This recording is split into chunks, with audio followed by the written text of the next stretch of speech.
So listen, I know there's a lot of shit going on around the world thanks to Donald Trump. Things are just like falling apart everywhere. But we still have to pay attention to things that are happening at the government level. So RFK Jr. has fired something like 17 or 19 real scientists and real medical doctors from the vaccine panel. And he's replaced them with snake oil salesmen, anti-science, anti-medicine quacks. And what they're doing is they're revising the entire vaccine list. In other words, they're going to be cutting it, slashing it.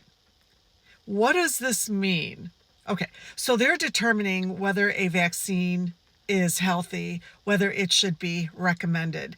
And this is what Medicaid and Medicare, this is how you decide what Medicaid and Medicare is going to cover in terms of vaccine schedules. It's also what private insurance companies use to determine if they're going to cover it for their members.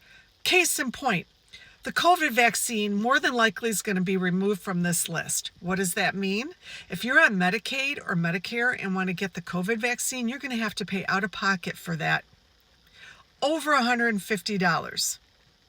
Over $150. So forget being able, you're on Medicaid and Medicare because you don't have a high income. So forget being able to get that vaccine. But that's just one example.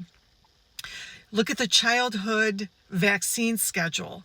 That's going to be shrinking. So even if you have private insurance, when you go to get your child's vaccination series, don't be surprised if the pediatrician tells you this isn't covered anymore by your insurance company. Do you want to still have your child receive it? Are you willing to pay out of pocket hundreds of dollars? This is what we're facing, okay? Now, number one, private insurance companies. Something like 55% of children receive private health care coverage through their parents. I would hope that insurance companies are not going to be dumbasses and cut any coverage, because measles, for instance, it's cheaper to pay for children to get the measles vaccine, to cover that for the members, than it is to pay for a child to get measles and have to be admitted into the hospital, even more costly, into ICU. So I hope insurance companies are thinking proactively from an economic standpoint. But something like 35% of children are on Medicaid, so they're going to be impacted the most, because the decisions from this quack panel are going to decide what the government decides to pay. This is where we're at, folks. Now, I want to add one more thing to consider. If there's any private insurance companies that decide, hey, this is going to save us money, we're going to follow this new quack vaccination list that was just published, that's going to save insurance companies literally hundreds of millions of dollars, probably annually.